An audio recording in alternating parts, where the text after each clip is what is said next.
Welcome to CI in 5, a place to get energized by your favorite continuous improvement practitioners as they take on the challenge of sharing what continuous improvement means to them in 5 minutes or less and in 5 words or less. Think of it kind of like a kata geek going on a speed date. I know, right? This is gonna be good. Let's do this. Paola Torres, thank you for being on CI in 5 today. Thank you, Sam. Thanks for having me. Well, if you all don't know Paola, why not? She is a continuous improvement star. She works at Health First, doing a lot of great continuous improvement and lean work there. She is a master black belt, so she knows what she's talking about when it comes to lean and continuous improvement. So, Paola, let's get right to it. What is your CI in 5? Humility, empathy, self-reflection, scientific thinking, and developing people. That's the key. For me, I'm constantly trying to think about what can I do better.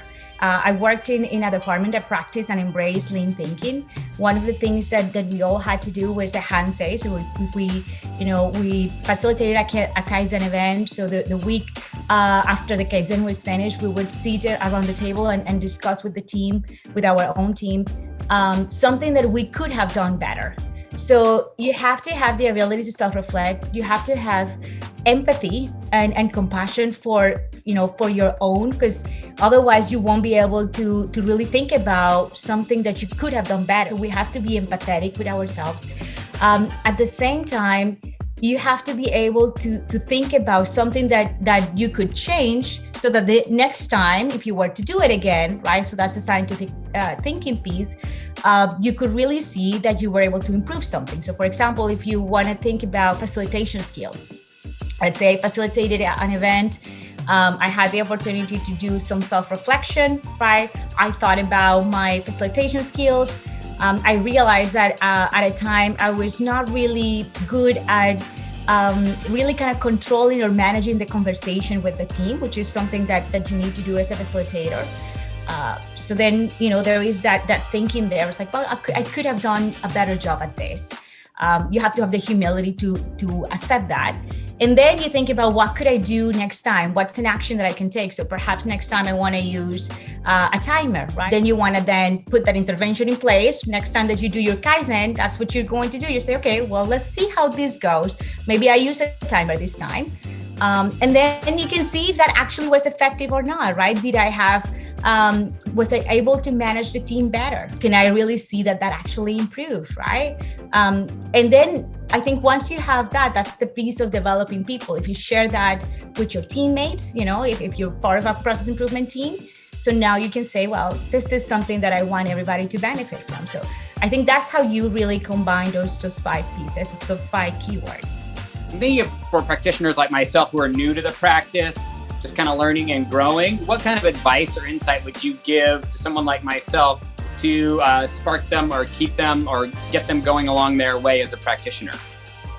So I would say to really cultivate these principles, right? Cultivate self-reflection, right? Have a journal in which you self-reflect. What went well today? What didn't go well? And if I wanted to improve something from what I did today, what would that be? I think empathy also needs to be constantly cultivated. It's also a muscle, right? Sometimes as process improvement practitioners, it's not an easy job. There's a lot of barriers that we need to move, and sometimes we tend to get frustrated because teams are not embracing something that we know is going to help them right away, right? So it is important to really constantly think about, who are these people and do they really want to be there? Probably not. That is going to help you reinforce that empathy muscle. That is what is going to allow you to connect with these people. If you focus on self-reflection, if you focus on empathy, you would definitely be a better process improvement practitioner. So I'm thinking of practitioners who've been around for 15, 20, 30 years, whatever it might be in continuous improvement, or even those who have been practicing continuous improvement and are just stuck in their practice, kind of feeling like, I'm just in this rut.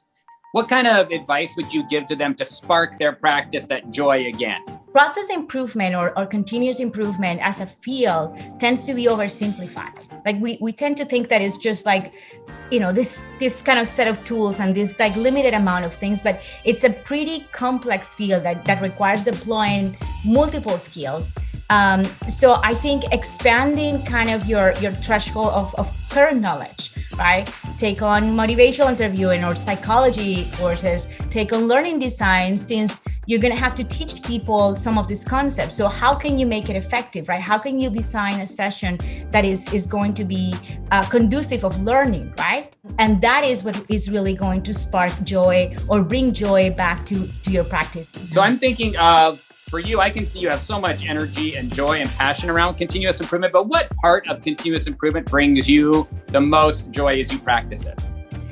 The most joy I get when people have aha moments, when I'm working with a team and they're all of a sudden there's this like aha moment, like, oh, I never thought of it this way, or oh, it never occurred to me that we could have done this. I had one recently, and I cherish those moments, and those are also the moments that give you the energy. Somebody recently said something along the lines of like, this was the first time that they did a project in which they truly understood why they were doing what they were doing. Those are, I think, extremely valuable moments for me, and that's what I really brings me joy. So that means that I really change their mindset with that simple exercise, right? That I really change how they think and how they see the world. So I love that. Well, I love that idea of being able to influence and impact people in the way that they see things, and bringing them joy in their own practice and their own work is such a beautiful thing. So Paola, I'm so excited to have had you here today on CI-In5. If y'all aren't connected with her, why not? Do it right now. Link up with her on LinkedIn, connect with her, and get a lot of that great energy she's got going on. Thank you so much for being here today, Paola. Thank you, Sam. Thanks for joining us for CI-In5, the place to get your shot of inspiration and wisdom to move you forward on your continuous improvement journey. And for more inspiration, join the Live on Purpose LinkedIn group. We are a diverse community that supports each other to find and live out our purpose every day, and we would love to add your voice to our family. Join now by clicking the link in today's post. Until next time, when we invite another one of your favorite lean thinkers to share their CI-In5, stay calm and Kaizen.